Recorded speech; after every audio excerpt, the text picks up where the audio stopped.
नमस्कार दोस्तों, स्वागत है आपका प्योर पॉलिटिक्स में। आज हम बात करेंगे कि जिस तरह से संसद में लॉकजाम डेडलॉक पड़ा हुआ है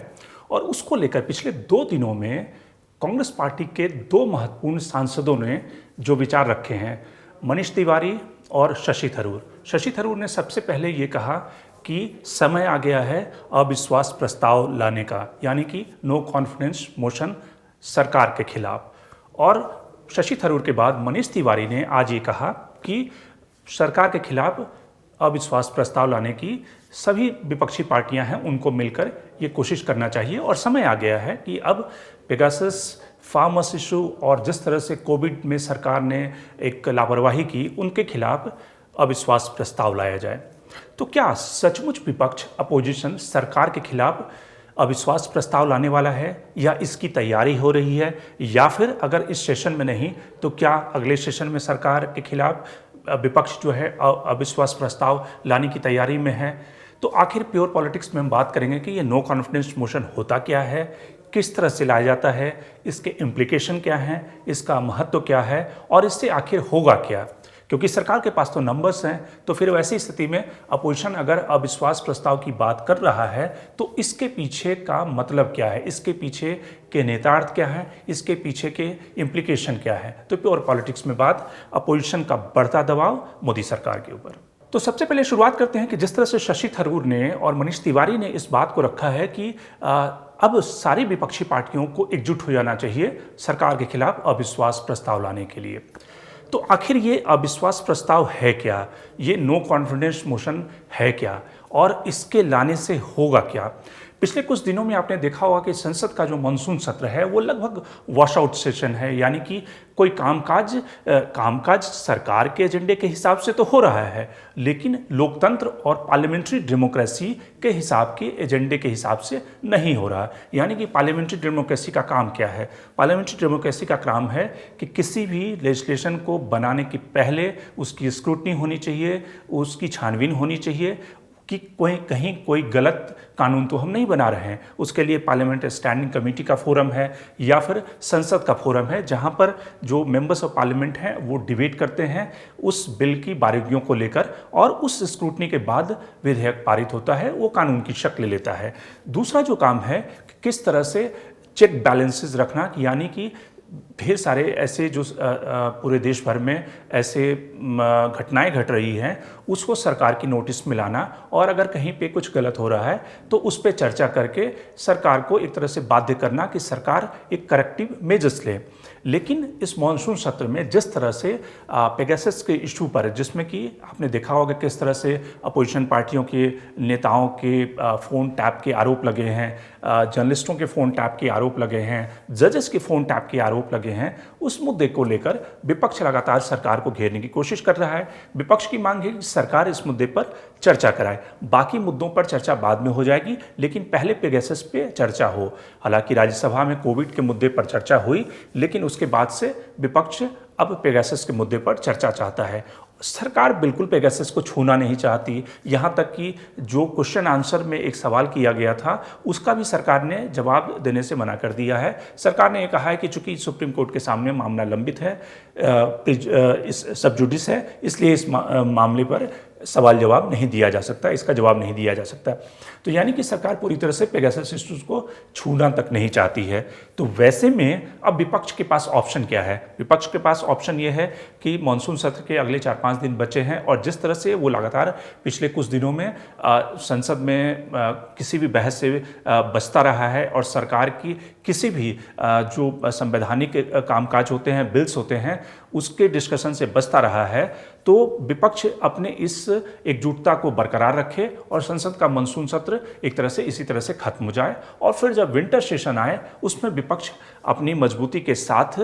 फिर सरकार को घेरे। लेकिन जो विपक्षी नेताओं के बयान, मनीष तिवारी और शशि थरूर के बयान जो दिखते हैं, तो क्या विपक्ष इस बात की तैयारी कर रहा है कि वो सरकार के खिलाफ नो कॉन्फिडेंस मोशन यानी कि अविश्वास प्रस्ताव लाए? अब अविश्वास प्रस्ताव होता क्या है? अविश्वास प्रस्ताव को एक ऐसा प्रस्ताव है कि सरकार में अगर विपक्ष इस बात को कहे कि हमारा विश्वास नहीं है, और चूंकि जो सरकार है, जो काउंसिल ऑफ मिनिस्टर है, वो लोकसभा के प्रति उत्तरदायी है, लोकसभा की को जवाब देने के लिए और लोकसभा के कामकाज के लिए वो एक तरह से रिस्पॉन्सिबल है।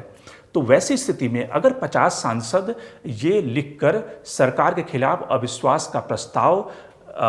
लोकसभा स्पीकर को देते हैं, तो लोकसभा स्पीकर को वो प्रस्ताव एडमिट करना होता है और उसके बाद फिर चर्चा होती है उस अविश्वास प्रस्ताव पर, और उसके बाद फिर वोटिंग होती है, जिसमें इस समय जो सरकार के पास जो मैंडेट है मोदी सरकार के सामने, वैसे में कोई भी नो कॉन्फिडेंस मोशन अगर लाया जाता है तो उसका गिरना तय है, क्योंकि सरकार के पास प्रचंड बहुमत है। तो वैसी स्थिति में सवाल ये उठता है कि फिर अपोजिशन ऐसी गलती क्यों करेगा कि वो एक ऐसे नो कॉन्फिडेंस मोशन को लाए जिसका गिरना पहले से तय है। अब इस सवाल का जवाब यह है कि लोकतंत्र में नो कॉन्फिडेंस मोशन सिर्फ सरकार को गिराने के लिए नहीं लाया जाता, यानी कि विपक्ष ये जान रहा है कि उसके पास नंबर्स नहीं हैं और नो कॉन्फिडेंस मोशन लाने के बाद भी उसकी हार तय है, लेकिन सरकार को एक तरह से जवाब देने के लिए, चूंकि नो कॉन्फिडेंस मोशन एक ऐसा क्लॉज है जिसके एडमिट होने के बाद सरकार को उस पर बहस कराना पड़ेगा, और इस समय सरकार चूंकि बहस से भाग रही है पेगासस के मुद्दे पर, तो जब बहस होगी तो उसमें न केवल फार्मर्स बिल, इसके अलावा कोविड मिसमैनेजमेंट, बल्कि पेगासस का मुद्दा भी उठेगा, और उसमें विपक्ष आराम से उस चर्चा के दौरान सरकार को घेर सकता है कि सरकार ने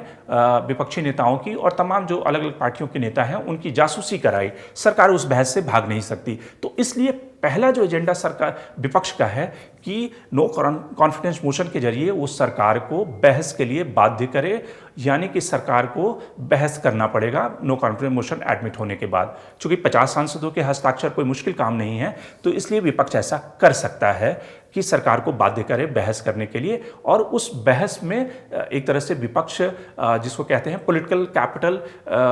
हासिल करने की कोशिश करे कि सरकार ने किस तरह से जो डेमोक्रेसी के जो बड़े नेता हैं, लोकतंत्र के जो बड़े चेहरे हैं, उन सबको अलोकतांत्रिक तरीके से उनका फोन टैप किया गया। लेकिन इस जो नो कॉन्फिडेंस मोशन है उसके एक पिटफॉल भी है कि सरकार को ये पता है कि उसके पास नंबर्स हैं। वैसी स्थिति में सरकार उस बहस के दौरान एक तरह से कहीं हावी हो सकती है, और विपक्ष को करारी हार तो वैसे मिलना तय है, तो कहीं बहस में विपक्ष ब्राउनी पॉइंट भी अर्जित न कर सके। तो इसलिए एक चर्चा की ज़रूरत है, एक कंसल्टेशन की ज़रूरत है, उसके बाद ही विपक्ष इस नो कॉन्फिडेंस मोशन लाने की बात सोच सकता है। हो सकता है कि मानसून सत्र में अब समय कम बचा है, तो वो विंटर सेशन में इसकी तैयारी कर सकता है नो कॉन्फिडेंस मोशन लाने के लिए। वैसे आपको बता दें तो थोड़ा सा अगर हम इतिहास में जाएं, नो कॉन्फिडेंस मोशन के इतिहास में, तो मोदी सरकार के खिलाफ एक नो कॉन्फिडेंस मोशन पहले आ चुका है, यानी कि 7 सालों के कार्यकाल में पहली बार मोदी सरकार के खिलाफ 2018 में नो कॉन्फिडेंस मोशन लाया गया था। टीडीपी के एमपी ने इसकी शुरुआत की थी, और आपको याद होगा वो काफ़ी मशहूर किस्सा कि राहुल गांधी ने किस तरह से प्रधानमंत्री नरेंद्र मोदी की झप्पी ले ली थी उस नो कॉन्फिडेंस मोशन के दौरान में। और उसके बाद चूंकि 1 साल के बाद लोकसभा का चुनाव होना था और अपोजिशन को लगता था कि सरकार को बैकफुट पे लाने का, सरकार को कॉर्नर करने का ये सबसे बेहतर तरीका है, और इसलिए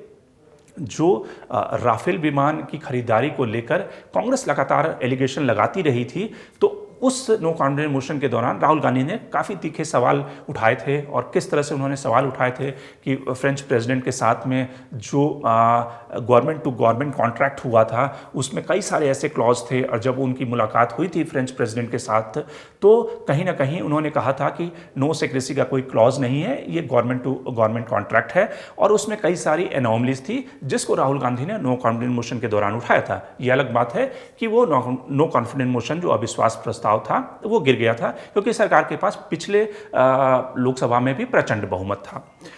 अगर आप इससे पहले इतिहास में जाएं, अगर नो कॉन्फिडेंस मोशन के इतिहास को देखें, तो 27 नो कॉन्फिडेंस मोशन अब तक इतिहास में लाए जा चुके हैं, और उसमें जवाहरलाल नेहरू के खिलाफ सबसे पहले 1963 में लाया गया था, जो सोशलिस्ट पार्टी के नेता थे जेबी कृपलानी, उनके द्वारा। उसके बाद लाल बहादुर शास्त्री से लेकर इंदिरा गांधी, सबसे ज़्यादा जो नो कॉन्फिडेंस मोशन लाए गए वो इंदिरा गांधी के खिलाफ 15 नो कॉन्फिडेंस मोशन यानी कि अविश्वास प्रस्ताव इंदिरा गांधी के खिलाफ लाया गया था। न केवल पहले टर्म में बल्कि 1980 के बाद के टर्म में भी उनके खिलाफ अविश्वास प्रस्ताव लाया गया था। जो पहली सरकार गिरी थी अविश्वास प्रस्ताव से, वो मोरारजी देसाई की सरकार थी। मोरारजी देसाई के खिलाफ जो अविश्वास प्रस्ताव लाया गया था उसमें मोरारजी देसाई ने, जो उस समय के प्रधानमंत्री थे, उन्होंने इस्तीफा दे दिया था। इसके अलावा अगर आप एनडीए सरकारों की बात करें तो बीजेपी की सरकार जो वाजपेयी के नेतृत्व में बनी थी, उनके खिलाफ भी 2 अविश्वास प्रस्ताव लाए गए थे। पहला 1999 में, जिसमें कि वाजपेयी की सरकार एक वोट से गिरी थी, और वो जो किस्सा था वो काफ़ी ऐतिहासिक था कि किस तरह से जो गिरधर गोमांग जो उड़ीसा के मुख्यमंत्री थे, वो उन्होंने लोकसभा से इस्तीफा नहीं दिया था, लेकिन वोटिंग वाले दिन वो अचानक लोकसभा में प्रकट हो गए और उन्होंने वोट किया, जिससे वाजपेयी की सरकार गिर गई थी। दूसरा जो वाजपेयी के खिलाफ नो कॉन्फिडेंस मोशन लाया वो सोनिया गांधी ने 2003 में लाया, जब जॉर्ज फर्नांडिस को कैबिनेट में दोबारा शामिल किया गया था, क्योंकि जॉर्ज फर्नांडिस का कांग्रेस ने 2 सालों तक बाइकआउट किया था कॉफिन घोटाले को लेकर, और उसके बाद जब उन्हें दोबारा कैबिनेट में शामिल किया गया तो कांग्रेस ने उनका विरोध किया, और उसके बाद सोनिया गांधी ने वाजपेयी सरकार के खिलाफ अविश्वास प्रस्ताव लाया था। ये अलग बात है कि वो अविश्वास प्रस्ताव जो था वो गिर गया, क्योंकि वाजपेयी के पास बहुमत था, 1999 वाली स्थिति नहीं थी, और वो अविश्वास प्रस्ताव भी गिर गया। मनमोहन सिंह को नो कॉन्फिडेंस मोशन का सामना नहीं करना पड़ा, बावजूद इसके कि 2008 में जब लेफ्ट पार्टियों ने सपोर्ट विड्रॉ कर लिया था, तो मनमोहन सिंह ने विश्वास प्रस्ताव रखा, ट्रस्ट वोट रखा, और उस ट्रस्ट वोट में उन्हें विजय मिली थी। लेकिन नरेंद्र मोदी को 2018 में पहला अविश्वास प्रस्ताव का सामना करना पड़ा था। तो सवाल ये है कि क्या सचमुच विपक्ष नरेंद्र मोदी के खिलाफ दूसरा अविश्वास प्रस्ताव लाने की तैयारी में है? क्या वो नो कॉन्फिडेंस मोशन लाने की तैयारी में है? और इस नो कॉन्फिडेंस मोशन, अगर विपक्ष जिस तरह से अपनी एकजुटता दिखा रहा है, अगर वो सचमुच अविश्वास प्रस्ताव लाता है, तो विपक्ष क्या सरकार को पेगासस और दूसरे जो मुद्दे हैं उस पर सरकार को घेर पाने में कामयाब होगा? और ख़ास करके एक नैरेटिव के हिसाब से, चूँकि अगले कुछ महीनों में सरकार और बीजेपी को कई राज्यों के विधानसभा चुनाव का सामना करना पड़ेगा, जिसमें कि यूपी का असेंबली इलेक्शन है, उत्तराखंड का, मणिपुर का, गोवा का, पंजाब के ऐसे चुनाव हैं जहाँ पे तकरीबन 7 राज्यों में 6 राज्यों में बीजेपी की सरकार है। तो इस नो कॉन्फिडेंस मोशन की टाइमिंग क्या होगी? क्या ये टाइमिंग शीत सत्र यानी कि विंटर सेशन होगा, ताकि उसका इम्पैक्ट ज़्यादा हो? लेकिन जिस तरह के संकेत मिल रहे हैं उससे ये लगता है कि विपक्ष कहीं ना कहीं उनकी यहाँ कुछ ना कुछ खिचड़ी पक रही है इस अविश्वास प्रस्ताव को लेकर। ये अलग बात है कि सरकार के पास प्रचंड बहुमत है और नरेंद्र मोदी आसानी से उस अविश्वास प्रस्ताव को जीत जाएंगे, लेकिन नैरेटिव और परसेप्शन बनाने में इसका एक बड़ा योगदान होगा। Shankar Animesh, the print. लेकिन आप हमारे YouTube चैनल को सब्सक्राइब करना ना भूलें, और साथ ही जो हमारी सब्सक्रिप्शन है उसको लेना भी ना भूलें।